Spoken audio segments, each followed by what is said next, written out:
and he will be talking about laser treatment for pre-malignant skin conditions.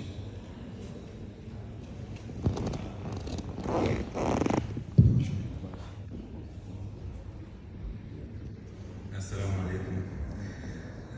أنتم صباحا واليوم إن شاء الله we will talk about laser and pre-malignant skin conditions.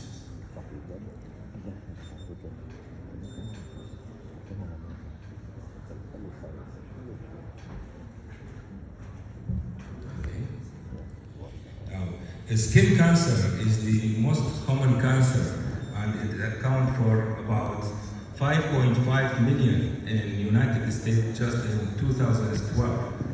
And the most important risk factor for non-melanocytic skin cancer is the phenotype, but it's also influenced by ultraviolet light. Pre-malignant condition have possibility of malignant transformation. Types of treatment like topical drugs and also prevent skin cancer from developing. Yes, we can. If we use the sun blockers, if we use the topical imiquimod, which is the Aldara. Aldara is an immune response modifier, and that was FDA approved to be used for cases with actinic keratosis, for bone disease, and superficial squamous cell carcinoma. Photodynamic therapy is also can be used here, and retinoid. Retinoid is a simple drug. It's a simple cream can be used to induce normal differentiation of cell lines. The aim of the study was to investigate the feasibility of using many types of laser for the pre-malignant skin conditions. Mainly we are using the CO2 laser, the Nd:YAG laser, the ergonomic laser, and semiconductor laser. The types of pre-malignant conditions were the keratoacanthoma, and all we know that the keratoacanthoma is sometimes called as self-inducing squamous cell carcinoma. And the xeroderma pigmentosa with various risk of developing squamous, basal cell carcinoma, and even malignant melanoma. Also, we have actinic keratosis. And we can see that actinic keratosis having 20 to 25% risk of developing squamous cell carcinoma. The chronic unstable scar, like marginal ulcer, we have the leukoplakia with 15 to 20% risk, and we have dysplastic nevus of various risks for development of malignant melanoma. This is the keratoacanthoma, which can be considered as a type of squamous cell carcinoma. And the actinic keratosis is mainly seen in fair-skinned patients, elderly age group, with a rough erythematous papule appearance. The data of this study was gathered from our own center and from Al-Sadr Teaching Hospital, from Laser Research Unit in Kufa University, and also from Middle Euphrates Cancer Center. For case of keratoacanthoma, we used CO2 laser, 10,600 nanometer, with 3 sessions and 4 weeks interval. For a patient with xeroderma pigmentosa, we choose the suspected areas of hyperpigmentation to develop basal cell carcinoma. It had been previously grafted for the upper lip. We took a biopsy and we see that these lesions have pending to develop cancer or malignant transformation. So we use the ergonomic laser, 2940 nanometer, 4 sessions and 4 weeks intervals.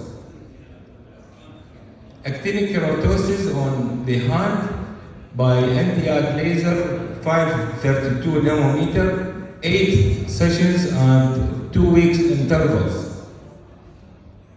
Leukoplakia was treated with erbium laser, 2940 nanometer, 4 sessions and 4 weeks intervals. A patient with a chronic unstable scar with semiconductor laser. This is a type of low-level laser to enhance wound healing. 3 sessions and 3 weeks intervals. This plastic nevus was treated with CO2 laser again, 3 sessions and 3 weeks intervals. We can see that with time and with these sessions, the nevus start to have lighter color. The instruments we are using: molecular scanning for CO2, a quanta machine for Nd:YAG laser, the Matesa for erbium laser, power 21 for semiconductor laser. And we see that this is the spectrum where we can work. If we increase the wavelength more than 1000, we can address the water content of the cancer cells or pre-malignant cells to end with evaporization. We have many modes. We have the continuous, we have the pulsed type, we have the stutter type and Q switch type. A, B, and D are more preferable for these conditions. These are the cases with clinical and histopathological response in terms of non-residual malignant transformation. For keratoacanthoma, CO2 laser was applied to remove keratoacanthoma in the patient in the nose, while Freya's steady photodynamic therapy was used as well. For actinic keratosis, in this study we used Nd:YAG laser, 532 nanometer. In Zani study, it was treated with CO2 laser. Another form of actinic keratosis, which is called actinic cheilitis, it's a pre-malignant condition of the lip, is associated with significant risk of progression to squamous cell carcinoma. Ornstein study treated 12 patients with actinic cheilitis with erbium laser. No recurrence were observed. For xeroderma pigmentosum, in this study was treated with erbium laser and good result. This goes with the first xeroderma pigmentosum treated with CO2 laser. We find that ablative lasers are suitable for the skin conditions that contain water. Use of laser in treatment of pre-malignant condition does not cause any damage to nearby area and deeper cells, minimizing bleeding, shorter recovery period, and minimal scarring. In the treatment of pre-malignant skin condition, the laser therapy is faster than the conventional method. We published this study in a journal. ويبقى السؤال الأزلي: who is authorized to do laser? Thank you and welcome in Najaf at any time.